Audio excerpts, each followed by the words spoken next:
Estamos rozando las 10 de la noche. José Manuel García Margallo, eurodiputado del PP, exministro de Asuntos Exteriores y también conocido contertulio en varios medios de comunicación, presenta mañana su último libro titulado España, Terra Incógnita, el asedio a la democracia. Es una obra escrita a la limón con Fernando Eguidazu y en la que denuncian ambos el clima de crispación y polarización que hoy hace imposible cualquier acuerdo político en España.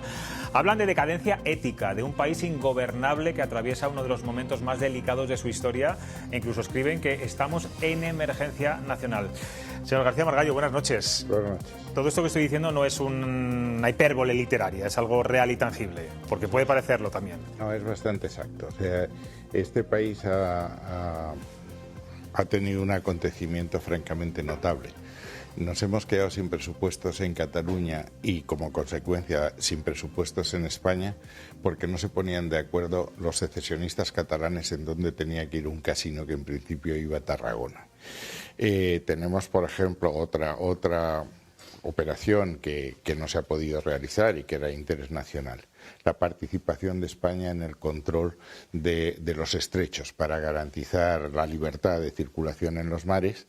Yo estoy convencido que no se ha hecho. Primero se dijo que no tenía que ser Atalanta, que es una operación que ya está, sino una autónoma liderada por la Unión Europea, y cuando eso se aprueba, España dice que eso está muy bien, pero que nosotros no vamos.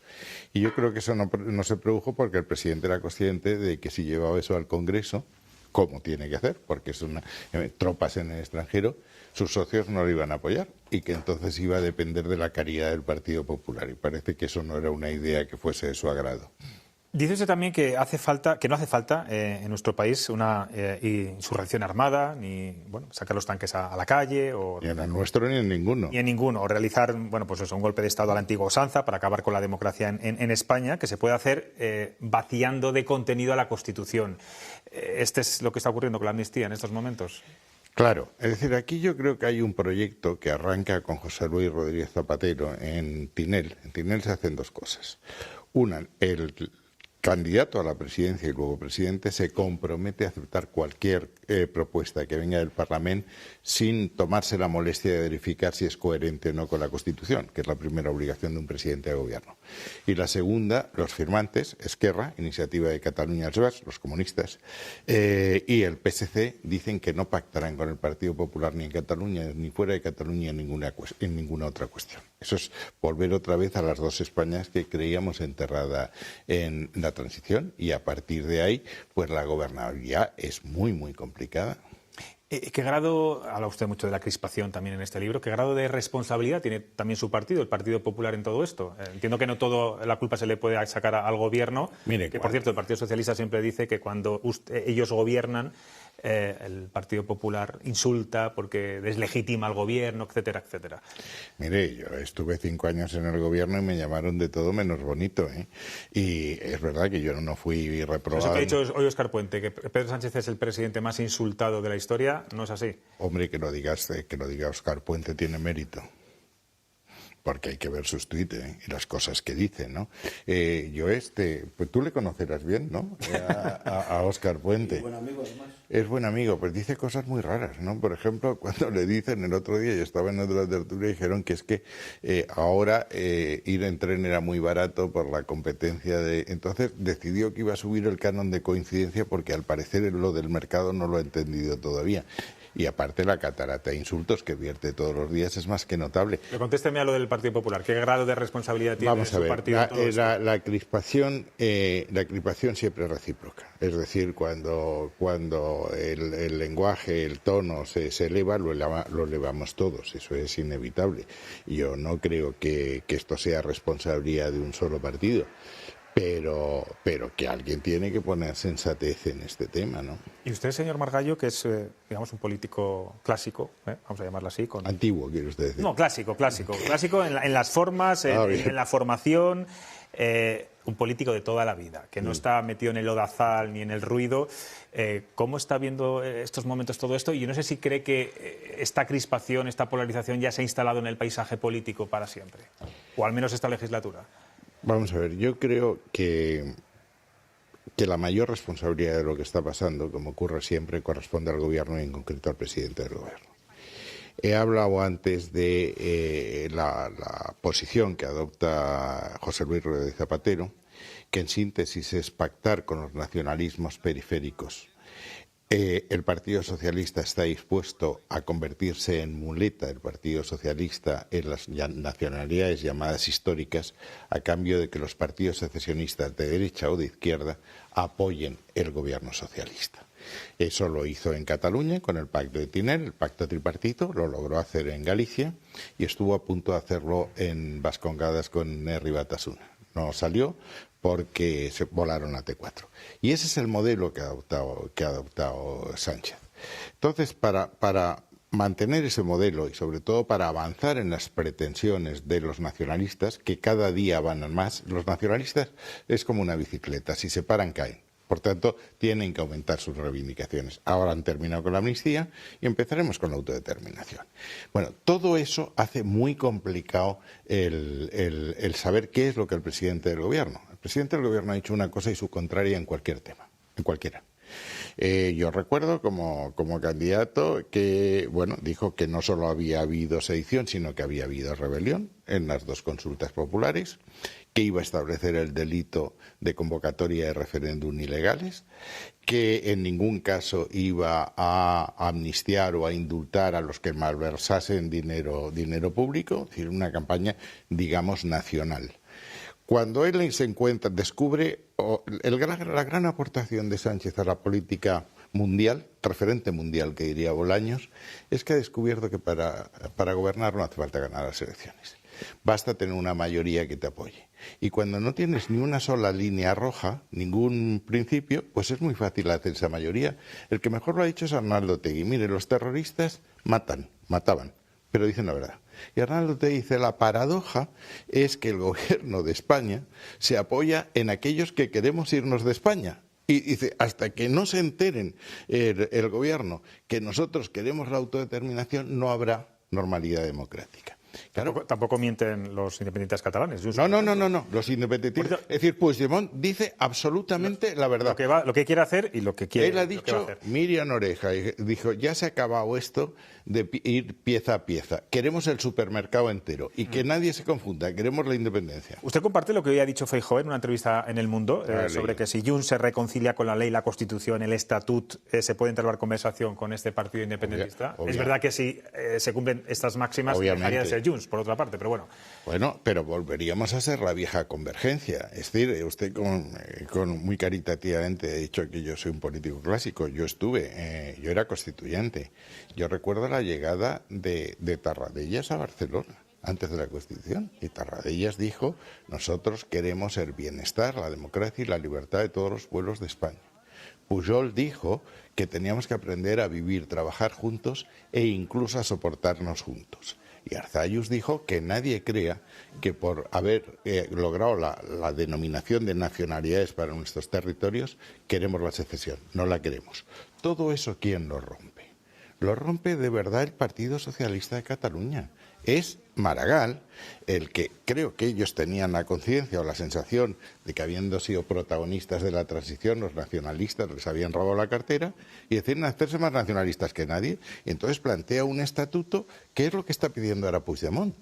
Es un estatuto que dice que Cataluña deja de ser nacionalidad para hacer nación, que para hacer realidad ese hecho singular el catalán es la lengua preferente, que todas las competencias que tuviese la Administración Central en Cataluña se ceden a la Generalitat, lo cual era dejar al Gobierno de la Nación en residual, que quiere una agencia tributaria propia. Eso crea una sentencia del estatuto que anula aquellos temas claramente inconstitucionales, muy pocos, anuló 14 artículos, pero provoca una reacción que es de donde viene todo esto, y lo dice Puigdemont en el acuerdo que habéis firmado, que se llama el Acuerdo de Bruselas, como si fuese la paz de Versalles, en que dice que el Gobierno de la Nación ha asumido el relato que se remonta a 1714 y a la sentencia del tribunal que anula el estatuto. Yo sabía que firmabas esas cosas, Chema, te miraba a ti. ¿Eh?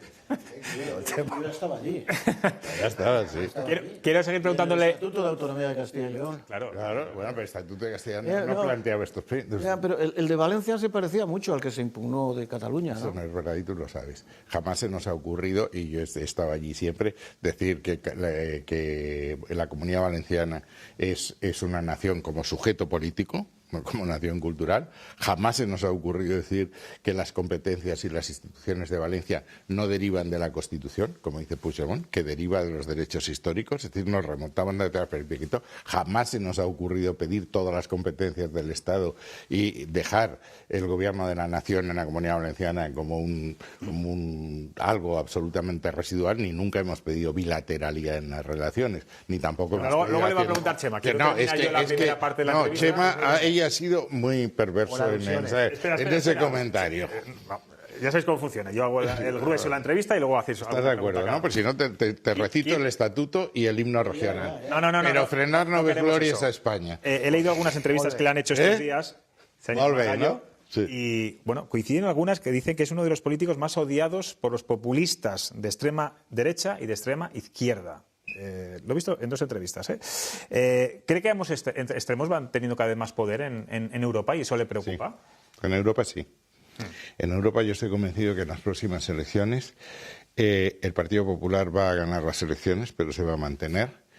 Los llamados socialistas y demócratas van a bajar, los liberales van a bajar aún más y van a subir mucho los dos grupos claramente soberanistas.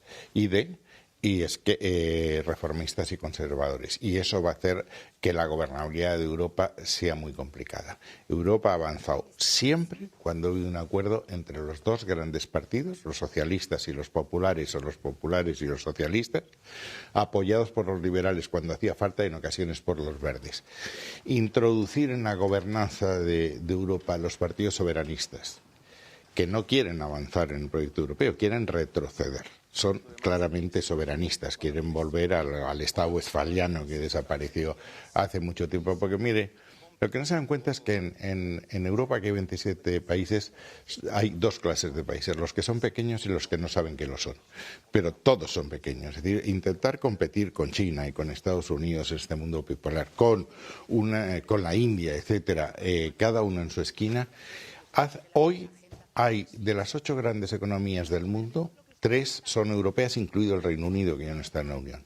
Dentro de 15 años serán 2 y dentro de 30 años será 1, que es Alemania. Es imposible el no avanzar en el proyecto europeo. Yo soy claramente federalista europeo. Creo en Europa y creo que lo que se necesita es más Europa, no menos Europa.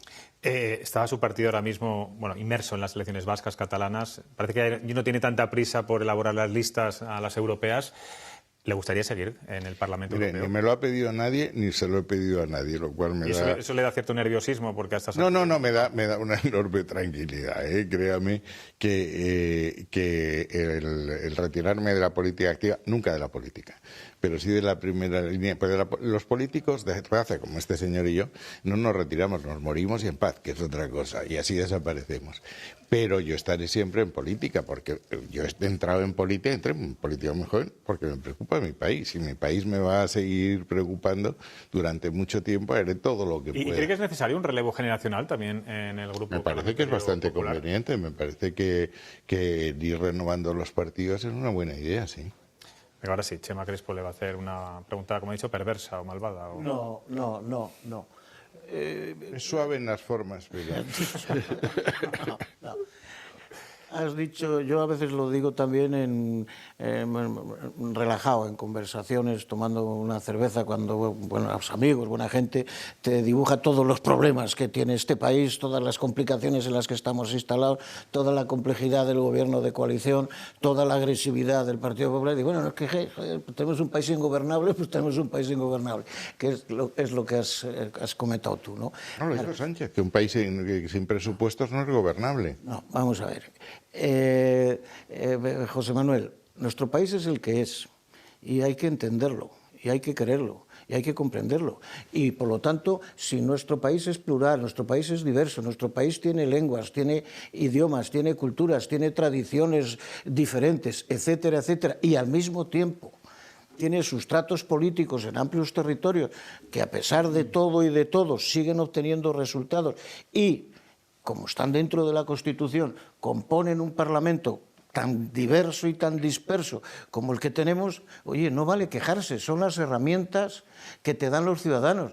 Alguna fórmula tiene que haber, porque aquí no se liquida a nadie ni falta que hace, ¿no? Ni falta que hace. Todos los que están en el Congreso de los Diputados son porque han sido elegidos por los ciudadanos. Y por lo tanto, yo creo que hacer esfuerzos para integrar esa pluralidad, esa diversidad, es la esencia de querer gobernar este país, ¿no? Primera premisa, yo adoro mi país. Y por eso estoy en política y sigo en política. Segundo, que es un país plural, no más plural que otros. Es decir, ¿cuántos dialectos hay en Alemania? Y Alemania es un país desde antes de ayer comparado con nosotros. Y el problema es que cuando el separatismo, ahora si queréis hablamos fundamentalmente de catalán, estaba más débil.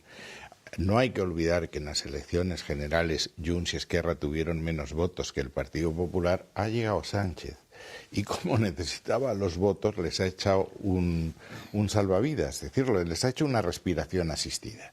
Porque, ¿en qué ha consistido? ¿Por qué hay amnistía? Porque necesitaba 7 votos. Es decir, se ha cambiado la inmunidad en el gobierno por la impunidad. Como sostener eso es muy complicado, porque salvo que todos quieren mantenerse en el poder, yo creo que no habrá nunca una moción de censura en esta legislatura, porque no van a tener un gobierno más débil y más bizcochable que este. Es decir, cuanto más débil sea el gobierno de la nación, más fácil es conseguir lo que tienen. Y hay que seguir la negociación de la amnistía para ver cómo han ido modificando todas las normas para conseguir todo lo que tienen. Les ha resucitado.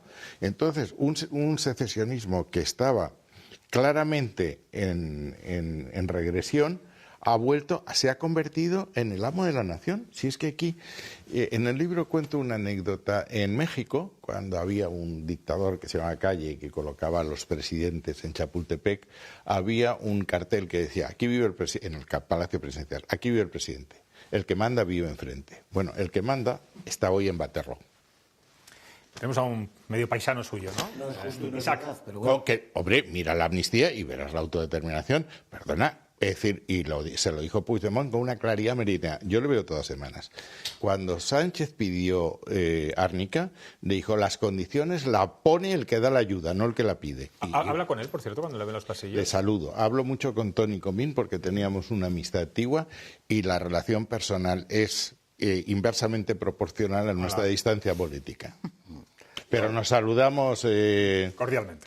No, respetuosamente. Por aludir a esa equiparación, que a mí me parece también como al señor ministro profundamente injusta entre las ambiciones del Estatuto valenciano con el catalán, yo voy a recordar una anécdota que seguro que José Manuel la conoce, sobre la inquietud que tenía Felipe IV con respecto a que se extendiera al Reino de Valencia las revueltas en el campo en Cataluña, y el conde duque de Olivares le contestó, no se preocupe, Majestad, que los valencianos están enfermos de lealtad.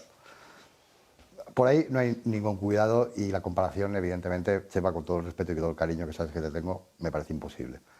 Pero más allá de eso, yo quería preguntarle al señor José Manuel García Margallo por la percepción que tienen en Europa de nuestro país en los últimos tiempos. Es decir, cómo se somatiza, digamos, que el comisario de Justicia tenga que arbitrar en una cuestión tan aparentemente elemental como desbloquear el órgano de gobierno de los jueces, o cómo se está monitorizando, digamos, y cómo se está asimilando el hecho de que, bueno, estemos tensionando las costuras de nuestro Estado de Derecho para encajar una norma que hay mucha gente que duda Bueno, yo creo que Pedro Sánchez... Y le quería, sí. y le quería rematar con un inciso. ¿Cómo percibió o cómo interpretó ese resumen tan peculiar que hizo como presidente del semestre europeo Pedro Sánchez, eligiendo, digamos, llevando a Estrasburgo, al Parlamento de Estrasburgo, y haciendo alusiones, yo creo que poco edificantes para el presidente del Partido Popular Europeo con respecto al pasado alemán? Le hicieron portavoz de los cristos internos que tenemos aquí a Weber, pues le tocó recibir, como si estuviera en la sesión de... Brevemente, que vamos ¿Cómo percibió esas dos que preguntas? Sánchez eligiera ese muro antirreaccionario, teóricamente, en el mismo corazón de Europa? En los debates parlamentarios, en todos los debates parlamentarios, el Parlamento Europeo también, el que marca el tono es el que hace el primer discurso. Y el primer discurso lo hizo Sánchez. Y fue Sánchez el que planteó la pelea interna en la tribuna de Estrasburgo. Es decir, aludió que su gran mérito era haber detenido a la derecha y los de la derecha, que ellos eran un gobierno de progreso, no sé cuántas más cosas. Y Manfred Weber lo que dijo, oiga, coaliciones las conocemos, yo soy alemán, las coaliciones en la Alemania lo que hacen es ponerse de acuerdo para buscar el interés general y por eso llegan a gobiernos de coalición siempre y cuando los extremos estén fuera. Ha habido gobiernos de la democracia cristiana con los socialistas y los liberales, ahora son los socialistas los que están en el gobierno, pero la democracia cristiana es una operación muy razonable y los verdes también lo son. Nadie pone en cuestión la unidad de Alemania, no ponen en cuestión la economía de mercado y no ponen en cuestión la política de Estado. Claro, en el Parlamento Europeo explicar que este gobierno en política exterior tiene dos almas, que dicen cada una exactamente lo contrario. Si hablamos de ayudar a Ucrania, unos dicen que sí y otros dicen que no. Si decimos de meter a Suecia y Finlandia en la OTAN, unos dicen que sí y otros dicen que no.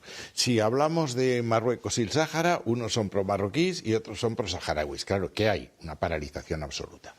Y aquel discurso me lo dijo no un alemán, sino un portugués, que ahora está en el gobierno, por cierto, que había sido el más desafortunado que había visto en el Parlamento Europeo.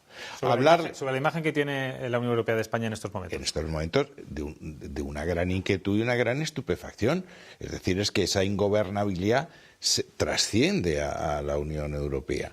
Y la indefinición de España, insisto, en la política exterior es total. Es decir, es que hay dos ministros en este gobierno que eran eurodiputados cuando jamás produjo un ataque, antes de que se hubiese producido reacción de Israel.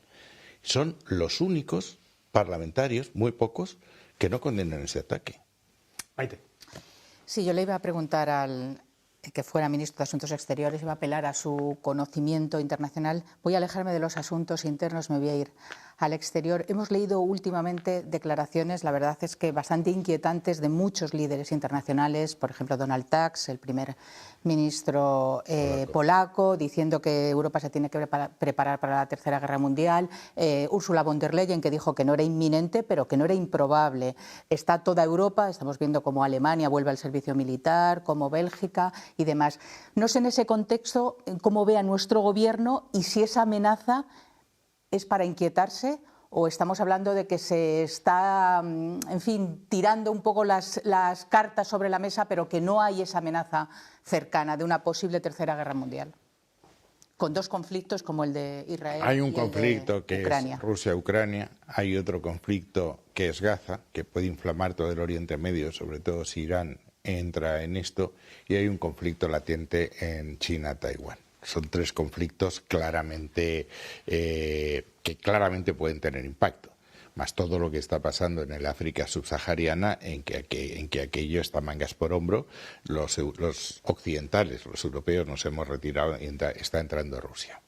Lo más preocupante es el cambio que se producirá en la presidencia de los Estados Unidos. Donald Trump ha hecho declaraciones francamente alarmantes. Ha dicho que la Alianza Atlántica está prácticamente muerta, que él dejaría a Rusia que interviniese en los países de la Alianza que no hubiesen pagado la factura, no hubiesen llegado al 2%, y los Estados Unidos están en una época de retirarse de su papel de liderazgo y no intervenir más que en aquellos escenarios en donde estén en juego los intereses americanos. Desde luego intervendrán en el Mar Rojo. Dudo que sigan ayudando a Ucrania como le están haciendo y desde luego no van a intervenir en África. Y esos son asuntos que les competen a ustedes. Yo creo que estamos en una situación mucho más peligrosa y sobre todo que lo que era el pacto que Estados Unidos nos defendía, nosotros les entregamos el mercado interior a cambio de que ellos actuasen como el sheriff del condado. Eso se ha terminado. Por eso estamos hablando de que tenemos que tener una política de defensa europea. Y no es cuestión de dinero, aunque el dinero sea importante. Fíjate, Maite, las cifras. Rusia tiene 55.000 millones de dólares en gasto militar. La OTAN tiene 1 billón de los nuestros. Y solo los aliados occidentales, los aliados europeos de la OTAN, los que estamos aquí en el continente, 360.000 millones, 6 veces más que Rusia. ¿Cuál es el problema? Que no tenemos una política de defensa propia, no tenemos industria militar propia y no tenemos un ejército propio. Y eso es lo que tenemos que hacer. ¿Y eso llegará a una defensa europea propia? Supongo que vosotros sabéis, porque sois gente ilustre toda, que el sueño europeo empezó con la Comunidad Europea de Defensa en 1955. Es decir, los padres de Europa vieron que para evitar las guerras civiles, que para las guerras europeas, intraeuropeas, que eso fue el sueño, el proyecto europeo nace para eso, para hermanar a Alemania y Francia, era poner a los soldados que habían estado 9 años antes en la trinchera bajo el mismo uniforme. Tendrá que llegar, si no Europa dejará de ser un actor relevante en el mundo. Claro que tiene que llegar. Ahora, Margallo, tenemos que terminar. No quiero despedirle todavía, quiero que vayamos a una sección usted fija que de este que programa. El libro es buenísimo. Hombre, claro, y ahora hablamos del libro y que mañana se presenta aquí en Madrid. Pero vamos Con a poner... Nicolás Redondo y con Maite Pagaza. Ah, mira, bien. Bueno, buen fichaje. Es un aquelarre constitucionalista. Bien, bueno, pues vamos a poner, si le parece, un poco de sentido del humor, que en estos tiempos es muy necesario, aunque si me dejan aquí, que ellos hablan. Bueno, como decía, que el sentido del humor es muy importante, aunque algunos prefieren también vetar esta forma de expresión, y lo digo de forma muy dolorosa por las críticas que ha recibido estos días nuestro compañero Chema Nieto por una viñeta publicada en el diario ABC, que ha sido duramente atacada por cargos socialistas en las redes sociales. La verdad es que ya no se puede, uno ni reír, ni hacer humor libremente, algunos lo quieren un pensamiento único, pero Chema, ya ves que desde aquí te apoyamos mucho y nos vamos a tu mesa de dibujo.